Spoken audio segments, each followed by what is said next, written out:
Hi everyone, Phoofie here. Today I want to talk about managing stress in a way that honors both your personal and professional commitments, but also your own personal well-being. Remember, setting healthy boundaries isn't just about saying no, it's about creating space for your best yes. I'd like to start with emphasizing that you can learn to say no in a manner that comes across as purring, not hissing. It doesn't have to be a battle. You just need to stay calm and not confrontational. If you're guilty of people pleasing, whether at work with your boss or within your circle of family and friends, you probably tried to say no in the past. What likely happened when you didn't jump the instant folks snapped their fingers probably got you the backlash you were not expecting or desiring. And if you tried the tack of marching in like General Patton, I'm sure you definitely incited a battle, and as a result, you probably wound up giving in. Don't worry, that was just a lesson learned on how not to retrain the dragons around you. While being dog-like and pleasant gets you through a lot of potential rough patches, there is a time and place for attack dog mode, and there is also a time and place for addressing other people's behavior issues by going into cat mode, where you purr instead of hiss.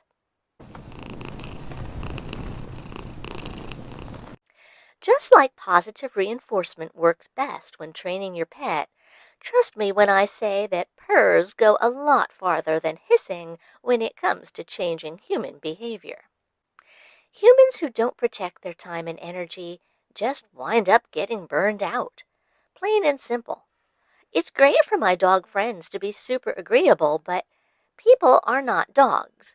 If other people keep piling more demands on top of demands, how is the human supposed to take care of their own self? If they were a dog, they would wind up biting. The solution for correcting other people's intrusive behavior so that you are able to protect your own sanity is to be more like a cat, purring, slow blinks of the eye to show acknowledgement, and most importantly, not apologizing for it. Too many of you often cave at the first sign of backlash. Let's work on changing that today, shall we? The purpose of setting any boundary with others is resetting their expectations of you. You've done a fantastic job of training other humans to dump their stuff on your lap whenever they feel like it, be that work they don't want to do, drama they want to unload, or anything that really should fall under a new category we're going to call not my problem. The mental reset I want to share with you is that the word no coming out of your mouth should not be seen by you as being combative. Saying no is actually a very loving word, self-loving. It indicates having respect for yourself and your limitations. It means closing a door to taking on more than you want or can handle. And just because other humans may frown when you use that word on them does not mean it is at all a bad or combative word. At first, when you start saying no, people may get a little pushy, literally, as in they are used to pushing the yes button and it was always working before, so they push it even harder now because, well, it always used to work. When the yes machine is suddenly blinking busy, they just push harder. That's human nature. We have to deal with that. And knowing this, you can keep your sense of humor by picturing them out in the hallway banging on a vending machine. Now I'll focus on how to apply this.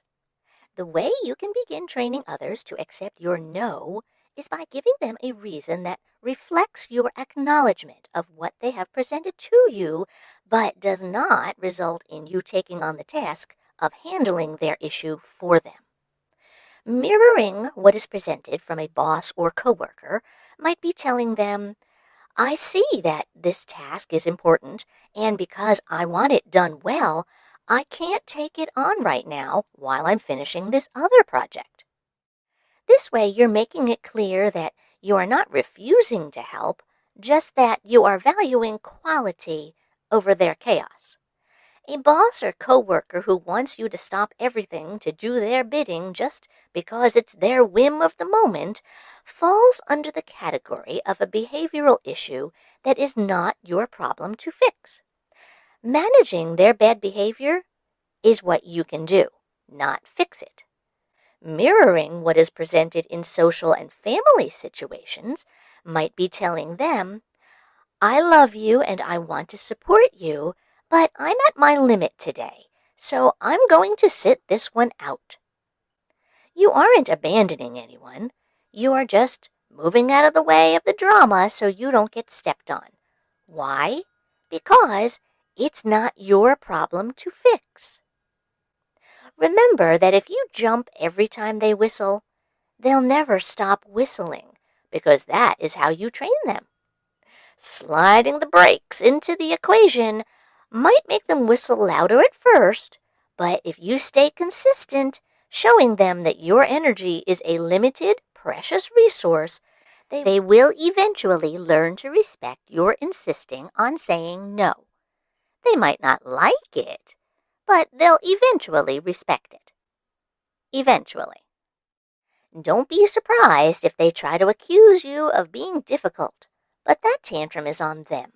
Remember, you train them to be the button pushers, and it always worked before. Think of it as your internal computer system has been upgraded, and you do not have to go back to the old operating system. Being consistent in calm deflection of their bringing everything to you to solve will eventually retrain them to either handle it themselves or else seek out someone else willing to allow the dump on them. Overall, consistency in gently changing their expectations will result in you being a much calmer human. Let's talk now about how to apply this in a practical, doable manner. When family pushes back, it's often by trying to guilt you. They'll say, but you always do this for us. Or, but we were counting on you. My advice is stop taking that bait. Don't get loud. Don't over-explain. Go with repeating your no gently like a broken record, keeping it warm and understanding, but firmly not changing your stance. Say, I know I've always done this in the past, and I'm sorry if it's causing a pinch now, but I've realized I have to change how I manage my time and energy so I don't burn out. You can understand that, right? Ending with a question turns it back onto them, so keep that little psychology trick with you at all times. You are not accusing, you are not blaming. You are simply stating self-respect for yourself and what you are capable and willing to take on. If they keep pushing, just repeat the same phrase. No attitude. Stay calm, warm, and purring without being phony. Your strength is demonstrated by coming through quietly, not wrapped in emotional drama. And in this way, you are not at all being mean. You are being clear. And clarity is a gift, even if the recipient doesn't like the gift at first. Now, as to handling your boss, you can't exactly just walk away when your boss is barking orders, so let's apply the mirroring and response to that.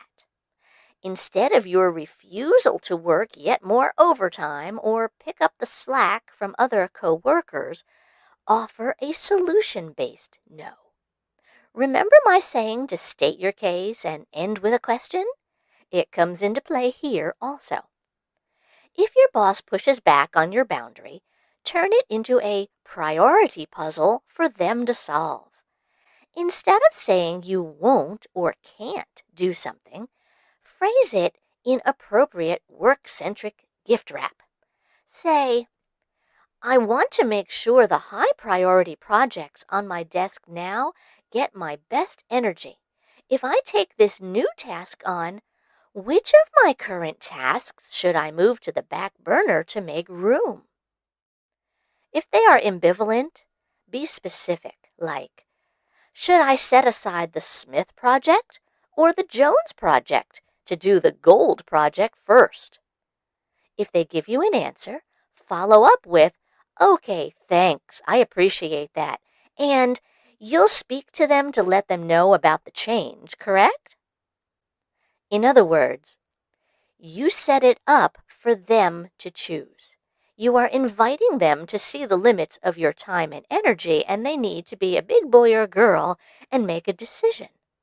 You're not saying that you're lazy, but that you are a professional with limited surface area. It's hard for a boss to be mad at you for wanting to protect the quality of your work that reflects on them. So let's look at the timeline of how you can retrain these dragons in your life. The hardest part of retraining other humans is going to be the first few weeks. People will test that new fence you put up to see if it's real. But if you stay calm like a cat watching a bug through a window, eventually they'll stop pawing at you. They will accept the new self-respecting you, even if it's begrudgingly on their part. The best part is that those who truly love you will actually be relieved because they'll realize they're finally getting the real you and not the exhausted one. One final note of advice is to keep your sense of humor as best you can. If the button pushers see that they are getting under your skin, oh, they will just push harder, trying to get that yes machine to do what they want it to do again. Don't succumb. Stay calm and keep purring.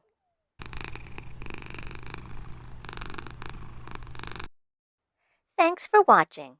Don't forget to hit like on our videos and subscribe to our channel, please. We'll be back soon with more virtual emotional support. I'm Phoofie, and I'll see you next time on the Sunshine Virtual ESA podcast.